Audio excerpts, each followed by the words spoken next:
की गिरावट और आपके पोर्टफोलियो पर किस तरह से समझाइश दे रहे हैं फंड हाउसेस और किस तरह से आपके म्यूचुअल फंड पर इसका इम्पैक्ट होगा? लेकिन अगर आप योजनाबद्ध तरीके से निवेश कर रहे हैं तो क्या आपको चिंता करने की ज़रूरत है? क्या रातों की नींद और आपका जो चैन है जो फिलहाल उड़ा हुआ है, क्या वाकई उड़ाने की ज़रूरत है? विस्तार से इस पर बात करते हैं। डीएसपी म्यूचुअल फंड के एमडी CEO कल्पेन पारेख हमारे साथ जुड़ गए हैं।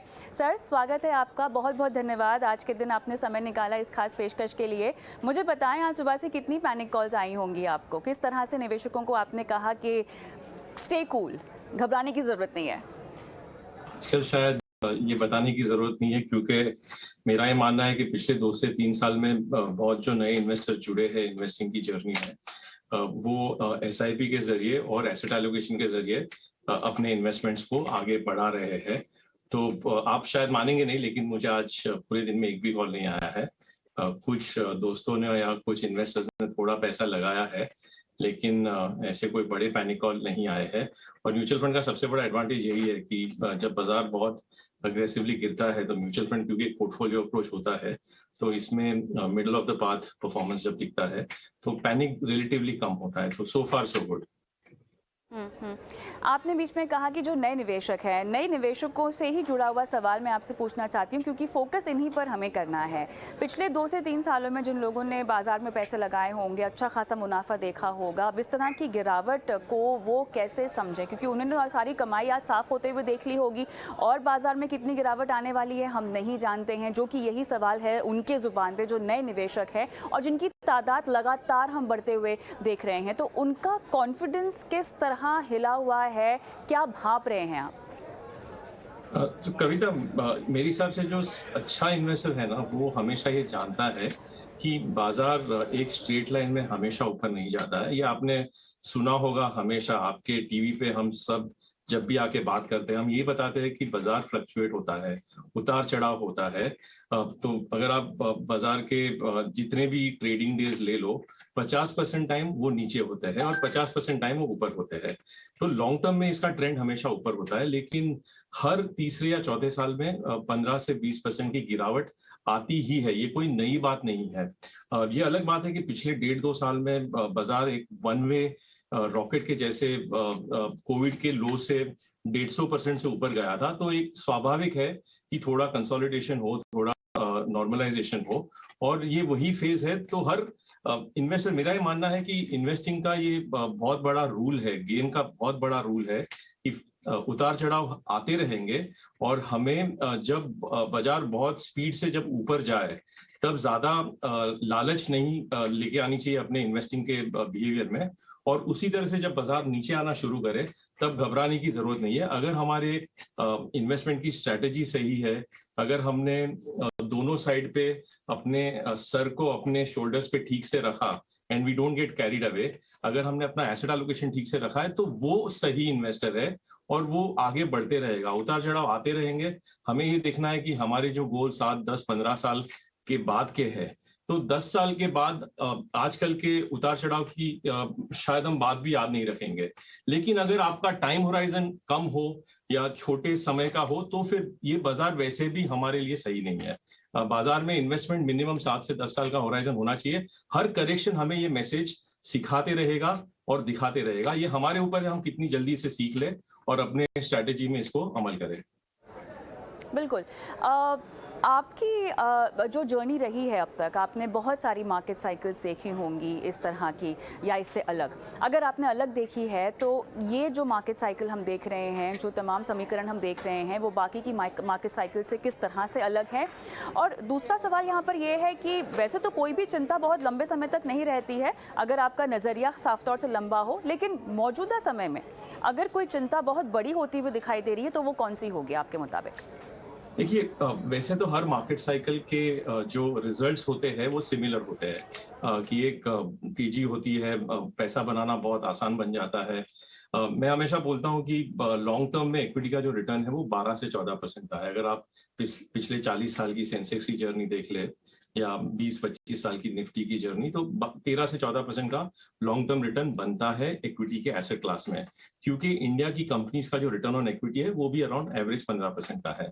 तो नॉर्मली हमें इतना रिटर्न मिलना चाहिए। अभी कुछ सालों में हम 35%, 50%, 100% रिटर्न बना लेते हैं, तो वो स्वाभाविक है कि ये अब एक फेज आएगा जब कुछ सालों तक या कुछ क्वार्टर्स तक रिटर्न कम हो। तो वो पॉइंट ऑफ व्यू से ये साइकिल में कोई अलग नहीं, ये किसी तरह से साइकिल अलग नहीं है। हमने देखा पिछले साल में एक बहुत बड़ा आईपीओ का बूम आया, ब्रोकिंग अकाउंट्स में एक बहुत बड़ा बूम आया। तो जनरली जब जब इन्वेस्टिंग आसान हो जाता है, या जब जब हर आदमी ये सोचना शुरू कर देता है कि मेरे धंधे से ज्यादा या मेरे नौकरी की कमाई से ज्यादा स्टॉक मार्केट में आसानी से पैसा बनता है, तो नॉर्मली साइकिल का टर्न या साइकिल का एक पीक आता है। तो उस पॉइंट ऑफ व्यू से ये साइकिल एग्जैक्टली पुराने साइकिल के जैसे ही फॉलो कर रहा है। लेकिन अलग क्या है? अलग इस बार शायद ये है कि पिछले 20 साल में हम कभी इंटरेस्ट रेट्स को लेके इतने घबराए हुए नहीं थे, या पिछले 20 साल में हम कभी दुनिया भर का इन्फ्लेशन या इंडिया की जो महंगाई है उसके बारे में इतनी बातें नहीं करते थे। तो आजकल में जो सबसे बड़ा डर है या सबसे बड़ा जो पैरामीटर है वो ये है कि 25 साल में जो दुनिया भर की इंटरेस्ट रेट्स नीचे आई है, और सेंट्रल बैंक ने पिछले 12 सालों से 2008 की क्राइसिस के बाद एक बहुत बड़ा लिक्विडिटी का वेव बाजार में इन्फ्यूज किया था, वो यहाँ से अगर धीरे धीरे करके घटना शुरू हो, तो क्या उसका मार्केट पे इम्पैक्ट और ज्यादा या और लंबा हो सकता है? शायद हो सकता है। मेरे पास इसका जवाब नहीं है कि ये कब तक इंटरेस्ट रेट्स आगे बढ़ेंगे। सो यूएस के इंटरेस्ट रेट्स जो 1% तक गए थे, आज 3.25% पे आ गए हैं। अभी 1% के बेस पे 2.25% का राइज बहुत बड़ा इम्पैक्ट होता है। 2 या 2.5 साल पहले ऑस्ट्रिया ने एक 100 साल का बॉन्ड इशू किया था, गवर्नमेंट ऑफ ऑस्ट्रिया का बॉन्ड, उसका भाव 67% से नीचे है। तो ये बहुत बड़े मूवमेंट्स है बाजार में, और ये थोड़ा नया एक एलिमेंट है। हमने हमारे करियर में पिछले 20 या 25 साल में लंबा इंटरेस्ट रेट का रिवर्सल ग्लोबली देखा नहीं है, और दुनिया भर में जो इतना बड़ा इन्फ्लेशन का फियर है ये भी देखा नहीं है। अब शायद सप्लाई चेन के इश्यूज धीरे धीरे अगर रिजॉल्व हो जाए और ये इन्फ्लेशन नीचे आ जाए, जो तेल के या बिजली के दामों में बढ़ोतरी हुई है, शायद ये नॉर्मलाइज हो जाए, या इसको और लंबा टाइम लगे, इसका जवाब मेरे पास नहीं है। ये टाइम ही बताएगा, और इन्वेस्टर्स को ये साइकिल में पेशेंटली आगे बढ़ना पड़ेगा। दुनिया भर की इकोनॉमीज में आपको लगता है कि रिसेशन वाली नौबत है जिसका इम्पैक्ट हम भारत पर भी पड़ता हुआ देखेंगे? बाहर सब कह रहे हैं स्टैग्फ्लेशन के सिनेरियो हैं, हालांकि भारत में ऐसा होता हुआ हम नहीं देख रहे हैं, लेकिन अगर बिकॉज हम लिंक्ड हैं ग्लोबली बाज़ारों के साथ और इकोनॉमीज़ के साथ, तो कहीं ना कहीं इसका इफ़ेक्ट हम पर पड़ेगा। कविता, मेरा ये मानना है, और मैं नॉर्मली कभी फोरकास्ट या प्रेडिक्शन नहीं करता हूँ, बिकॉज ज्यादातर ये या तो गलत जाता है या एक टॉस के जैसे होता है। किसी भी एक्सपर्ट ने आपके चैनल पे, इंक्लूडिंग मी, ये नहीं बोला था कि इंटरेस्ट रेट यूएस में 3% होंगे। तो मेरे पास ऐसा कोई क्रिस्टल बॉल नहीं है ये बताने के लिए कि अगर दुनिया भर में रिसेशन होगा तो India will remain an island in isolation. Normally हम सब जुड़ी हुई इकोनॉमीज है, और ये ग्लोबलाइज्ड वर्ल्ड में हर चीज साथ में होती है। अगर ग्लोबल मार्केट में करेक्शन हो रहा है तो इंडिया में भी हो रहा है, ग्लोबली इंटरेस्ट रेट्स ऊपर जा रहे हैं, इंडिया में भी हो रहा है। तो ये मानना गलत होगा कि हम इम्यून रहेंगे, क्योंकि अगर ऐसा होता तो हमारा बाजार 15 से 20% यूएस जैसे नीचे नहीं गिरता। तो मेरे हिसाब से अगर स्लो डाउन होगा दुनिया भर में तो इंडिया में भी स्लो डाउन होगा, लेकिन मैं इससे ज्यादा अभी नहीं घबराना चाहता हूं, क्योंकि जो बातें मैं और आप आज कर रहे हैं ये बाजार को ऑलरेडी पता है, और काफी सारा प्राइस करेक्शन बहुत सारे अच्छी कंपनीज के स्टॉक्स में आ चुका है। ये घबराने की बात हमेशा तेजी होनी चाहिए। नॉर्मली हम क्या करते हैं, तेजी में हम आगे के फ्यूचर को बहुत ही ऑप्टिमिस्टिकली देखते हैं, लेकिन इसे उल्टा करने की जरूरत है कि हर तेजी में थोड़ा घबराइए और हर मंदी में थोड़ी हिम्मत रखनी चाहिए। तो मेरा ये मानना है कि इंडिया भी अफेक्टेड होगा, और उसका इम्पैक्ट इकोनॉमी में, ग्रोथ में, कंपनीज की प्रॉफिट्स में, मार्जिन्स में आ सकता है, वैल्यूएशंस में भी आ सकता है। थोड़ी और तकलीफ हो सकती है अगले कुछ क्वार्टर में, लेकिन एक बहुत पहला राउंड का करेक्शन काफी हद तक हो चुका है। अब ऐसे में एक वो निवेशक जो कि म्यूचुअल फंड के जरिए निवेश कर रहे हैं, तो अपने आप उन्होंने एक ऐसा माध्यम चुना है जहां पर आपकी जो रिस्क है वो काफ़ी हद तक कम हो जाती है। लेकिन एक फंड हाउस होने के नाते आपकी भी तो कोई फिलॉसफीज और स्ट्रैटेजीज होती होंगी जब इस तरह की अस्थिरता बाजार में आती होगी। किस तरह के दिशा निर्देश आप अपने फंड मैनेजर्स को देते हैं, या वो खुद तय करते हैं अपनी रणनीति में, ताकि निवेशकों का पैसा सुरक्षित रखा जाए? कविता, म्यूचुअल फंड का एक बहुत बड़ा बेनिफिट ये है कि हमारे पास 3 अलग अलग तरह के एसेट क्लास है। एक है जिसमें सिर्फ इक्विटी में इन्वेस्ट करें हम, इक्विटी फंड्स है। दूसरा है जहां हम सिर्फ डेट में इन्वेस्ट करें, जिनका इक्विटी के साथ कोई कनेक्शन नहीं है। तो आज बाजार भले 4% नीचे हो, बट यहाँ पे आपको जो भी इंटरेस्ट रेट या ब्याज का दर है वो मिलते रहेगा और आपका कैपिटल सेफ रहता है। और एक तीसरा कैटेगरी है जो दोनों का मिश्रण है, जिसे हम हाइब्रिड फंड बोलते हैं। तो हमारे हिसाब से हर फंड का एक रूल होता है, हर फंड की एक बाउंड्री कंडीशन होती है। हम इसे इन्वेस्टमेंट फिलोसफी बोलते हैं। हमारी वेबसाइट पे इसके डॉक्यूमेंट्स पूरे अवेलेबल है, अगर किसी भी इन्वेस्टर को देखना हो तो वो जाके पढ़ सकते हैं। ज्यादातर लोगों को लगता है कि म्यूचुअल फंड सिर्फ इक्विटी के बारे में है, लेकिन आपको शायद ये नंबर पता होगा कि पूरे 40 लाख करोड़ के म्यूचुअल फंड की इंडस्ट्री में 16 से 17 lakh crore debt mutual fund में है। तो उसका स्टॉक मार्केट से कोई लेना देना नहीं है। तो इन्वेस्टर को अपने टाइम होराइजन और रिस्क एपेटाइट के हिसाब से चॉइस है अलग अलग फंड्स को चूज करने के लिए। अगर लंबा टाइम होराइजन है और छोटे समय के इस तरह के उतार चढ़ाव को झेलने की क्षमता है, तो इक्विटी में डाल के इन्वेस्टर भूल के he can sleep peacefully and not worry about these corrections.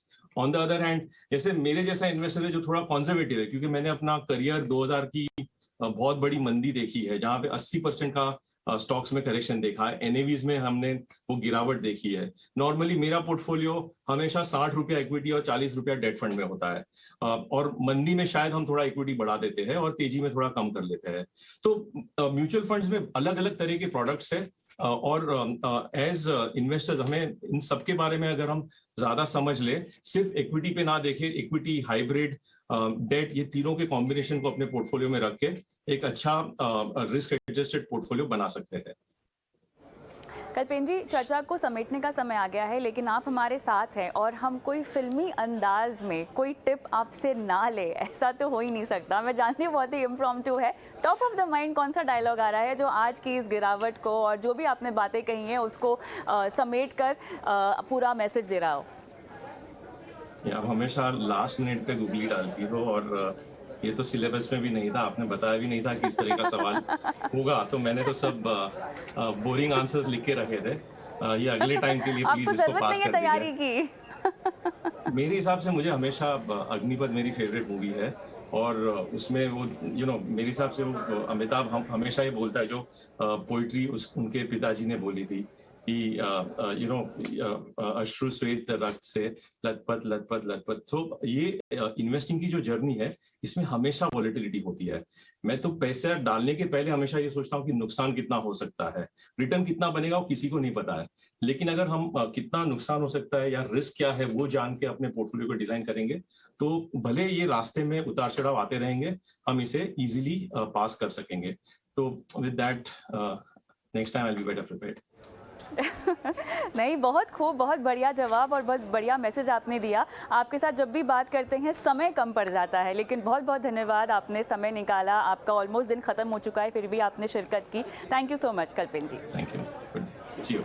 चलिए, इसी नोट पे हम रुकेंगे एक छोटे से ब्रेक के लिए, लेकिन ब्रेक के उस पार सीधा जुड़ेंगे दर्शकों के साथ। उनके पोर्टफोलियो में जिस तरह से गिरावट का आलम फिलहाल उनको दिखाई दे रहा है, कितने निवेशकों में चिंता है, किस तरह से अपने लक्ष्यों को लेकर वो चिंतित हैं। हमारे 2 एक्सपर्ट फाइनेंशियल प्लानर हमारे साथ जुड़ेंगे और दर्शकों की कराएंगे फाइनेंशियल प्लानिंग इस छोटे से ब्रेक के बाद।